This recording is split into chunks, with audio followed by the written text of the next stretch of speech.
Capítulo 20. Delirio. Una vela de sebo que había quedado sobre el brasero alumbró tristemente el resto de la noche el cuadro de desolación y de horror que presentaba el taller. Evaristo, por una extraña alucinación producida por la mezcla del pulque con los licores reforzados con alumbre y otras sustancias venenosas, al herir a Tules hundiéndole el instrumento en diversas partes de su cuerpo, pensaba destruir una cosa para poseer otra. Quería aniquilar a Tules para que inmediatamente la reemplazase Casilda, a quien en verdad no había vuelto a encontrar. Así, al vomitar su boca alcohólica y sangrienta atroces injurias contra su mujer, mezclaba el nombre de Casilda y refería las escenas secretas y escandalosas que tanto se habían repetido mientras estuvieron unidos en su casucha de San Ángel. Creía tener a las dos mujeres delante de él, y así como arrojó a la calle a Casilda dándole una paliza para casarse con Tules, en esos momentos trataba de acabar con Tules para volver a echar el brazo al cuello de Casilda. Y entre él y estas visiones se interponía Juan el aprendiz, levantando sobre su cabeza una larga y afilada sierra.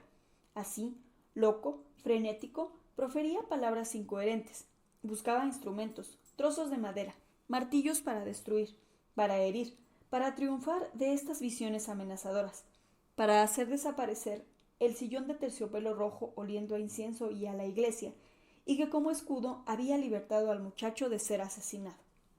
Evaristo, al caer beodo y herido por el golpe que le asestó Juan, y agotados los últimos esfuerzos de sus nervios excitados por la bebida, tendió los brazos al aire, creyendo estrechar a Casilda, y dio sobre Tules, y la boca impura y sucia del bandido quedó pegada a los labios fríos y descoloridos de la pobre muerta, de donde acababan de salir dolorosas palabras pidiendo misericordia al asesino y encomendando su alma a Dios. Quién sabe cuántas horas permanecieron al parecer confundidos y estrechados en supremo abrazo el asesino y su víctima. La triste vela de sebo arrojó sus últimas e indecisas luces y quedó en la oscuridad y en el silencio esa lúgubre escena, como si Dios, horrorizado de la depravación del hombre que hizo a su imagen y semejanza, hubiese querido, aunque fuese por un momento, echar un velo sobre ese negro crimen. A poco, los rayos primeros de un sol espléndido entraban por dos anchos círculos que, para darle ventilación y luz, había en lo alto de las puertas del taller. Juan, envuelto en las astillas, en los trozos de madera tallados, en los modelos de cartón que servían al hábil tornero para sus esculturas, había permanecido inmóvil y como muerto detrás del milagroso sillón, que olía a incienso y a iglesia y que estaba resquebrajado y hecho trizas por los golpes furiosos de Evaristo. Al tratar de guarecerse detrás del sillón, y esta fue quizá su fortuna, cayó y dio su cabeza contra el banco, y la emoción y el golpe lo privaron del sentido. Repuesto ya, se incorporó, se limpió los ojos muchas veces, sin cesar de mirar hacia donde estaba el cuerpo sangriento y con los cabellos erizados y las manos crispadas. Mientras más miraba, creía que era presa de una horrible pesadilla. Juan se había acostumbrado a la miseria y a la accesoría ahumada y mefítica de la atolería del callejón de la Condesa, pero la mansedumbre de la vieja Anastasita y la bondad de las indias rústicas que molían y trabajaban todo el día, enseñando con sus naturales risas las hileras de sus blancos dientes, le habían en otro tiempo proporcionado, en medio de su orfandad, una cierta felicidad. Pero una escena de sangre, de violencia y de frenesí como la que tenía delante de sus ojos, le producía sensaciones encontradas de terror y de tedio que él mismo estaba en la imposibilidad de clasificar. Por fin, sin darse él mismo cuenta, sino que por el solo impulso de sus nervios, se levantó resueltamente, cogió un hacha que tenía junto y se acercó al grupo espantoso. Evaristo roncaba como si estuviese ahogándose. A ocasiones se revolvía. Haciendo un esfuerzo para ponerse en pie, abría grandes sus ojos y giraba su mirada alrededor del cuarto. Después caía de nuevo como anonadado y agotaba sus fuerzas sobre el cadáver de Tules.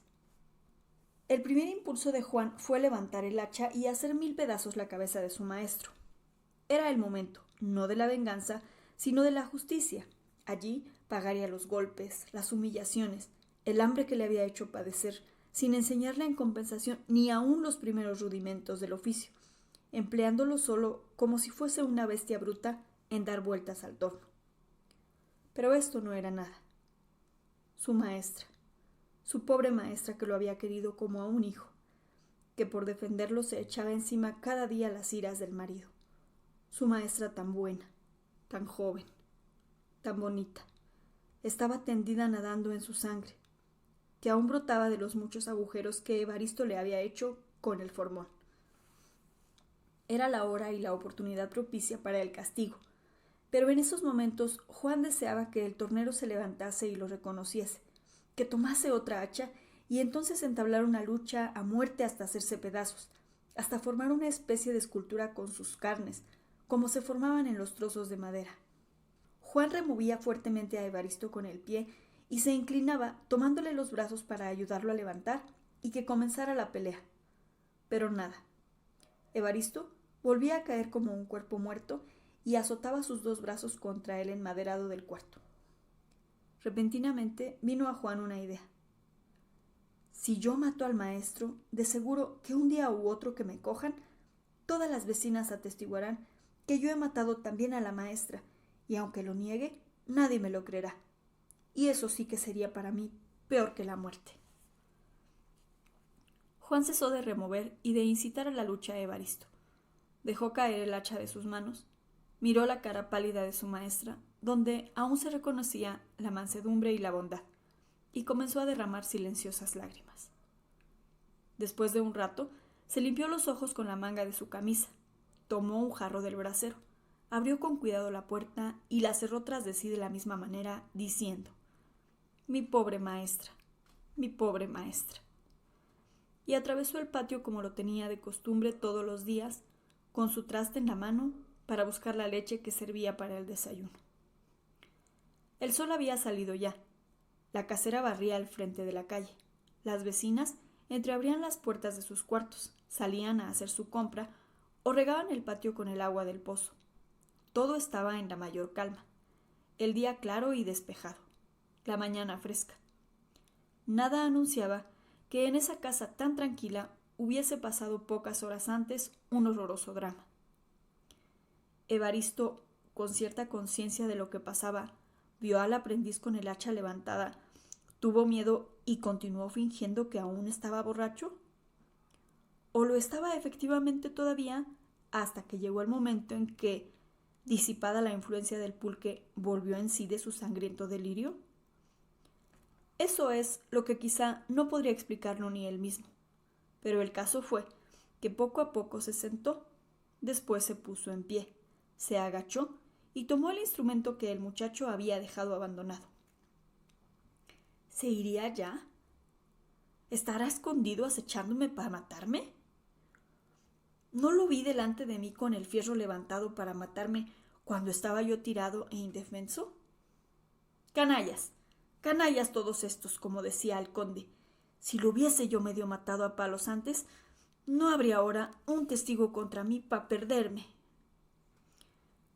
Evaristo se acercó con cierto miedo y con el arma levantada al sillón del abad que olía a incienso y a iglesia y lo removió. El sillón dorado de terciopelo rojo, hecho ya trizas, cayó con cierto estrépito como si hubiese sido también una víctima inmolada al furor alcohólico del artesano. De Juan, nada. Evaristo removió astillas, tablas, trozos de madero. Nada. El aprendiz se había largado. Iba a denunciarlo. No tardaría en volver con el alcalde y con los soldados del cuartel cercano. No había tiempo que perder. ¿Qué hacer? ¿Cómo salir cubierto de sangre por el patio de la casa y por las calles? ¿A dónde iría? Al monte de Río Frío. No le quedaba otra salida. Pero, ¿y la manera de hacerlo?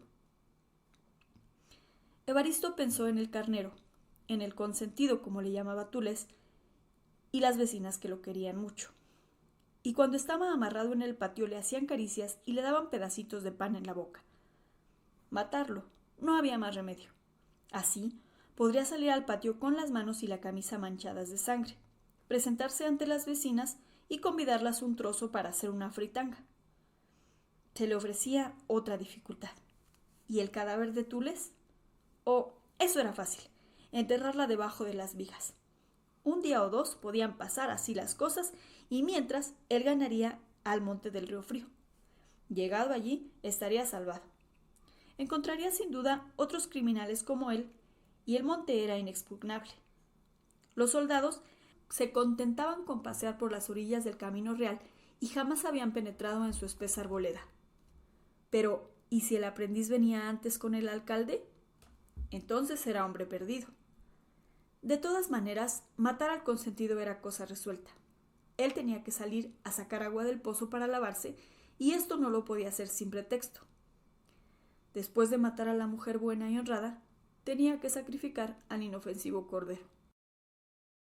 No sé si a algunos animales les está concedido el alivio de las lágrimas, pero de los que estoy seguro por una serie de observaciones es que el carnero es un animal que parece que sabe el destino que tiene de ser inmolado diariamente para el alimento del animal voraz que se llama hombre, que tiene un horror muy marcado por la sangre y que cuando está seguro de su muerte, sus grandes ojos oscuros tienen una mirada tan suplicatoria, tan triste, que seguramente cualquier persona de corazón delicado preferiría comer otra cosa que personalmente matar a tan inocente criatura de Dios.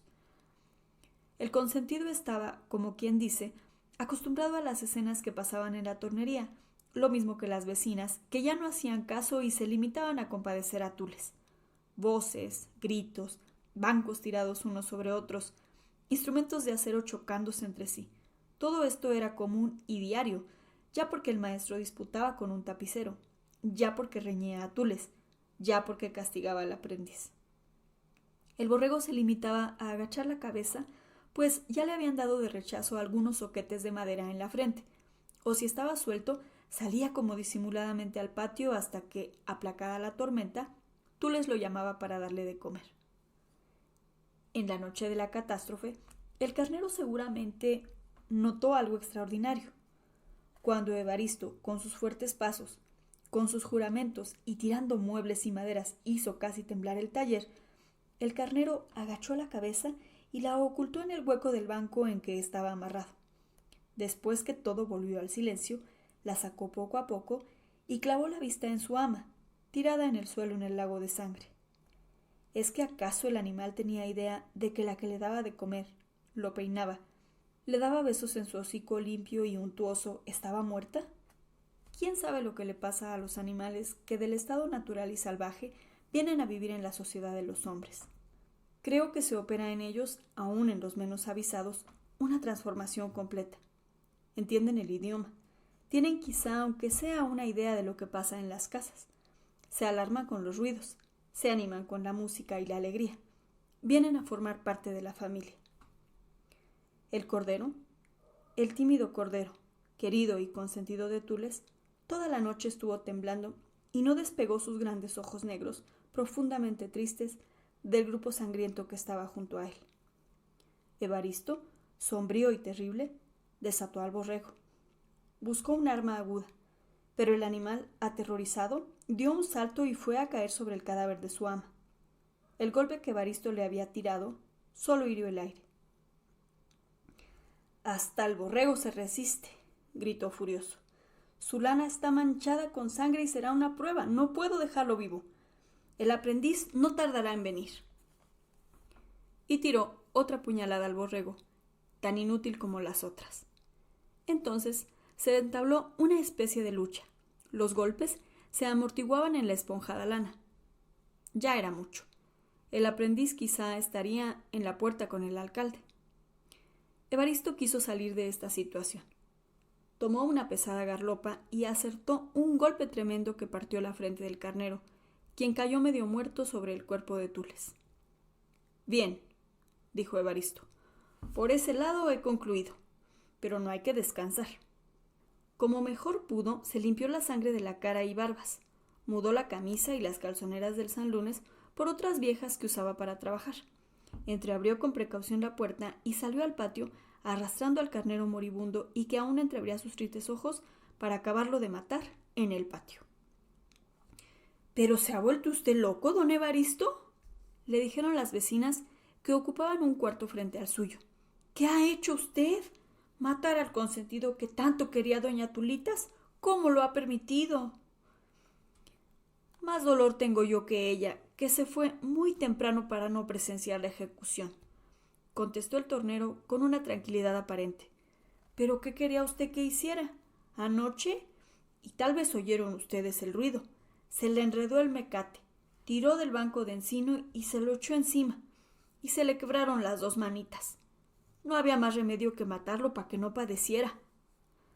¡Qué desgracia!, dijeron otras vecinas que habían oído el cuento y salieron al patio a la curiosidad. Tan manso, tan gordo y limpio como lo tenía doña Tules. Pero, la verdad, ha hecho usted muy bien, maestro. Ya les convidaremos y comeremos unas tripitas y una barbacoa, les contestó, continuando su trabajo de asesino y sacando los intestinos y dentros de la víctima. Las vecinas no pusieron ya más atención y continuaron sus quehaceres, agradeciendo mucho que les participase de la carne y ofreciendo ayudar a doña Tules a guisar el pecho, las piernas y las tripas.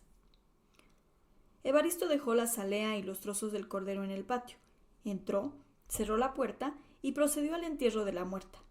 Despejó el suelo, levantó con facilidad las vigas y arrastró dentro del zócalo el cuerpo. Lo cubrió con el aserrín y los palos sangrientos, aplanó todo con los pies, volvió a poner en un mediano orden el taller y, como pudo, disimuló las manchas de sangre que había aquí y allá. Y lavándose y limpiándose cuidadosamente hasta cerciorarse de que no tenía manchas visibles, se puso el sombrero, el jorongo, un puñal en la cintura y dinero que tenía en el baúl. Salió del taller y al pasar por el cuarto de la casera le dijo: «Óigame, doña Miguelita, si el aprendiz que se fue de madrugada por la leche vuelve, dígale que me espere en el patio. Voy un momento a casa de mi compadre, mientras le dejo a usted la llave. No se la dé usted más que a Tules, que volverá muy pronto».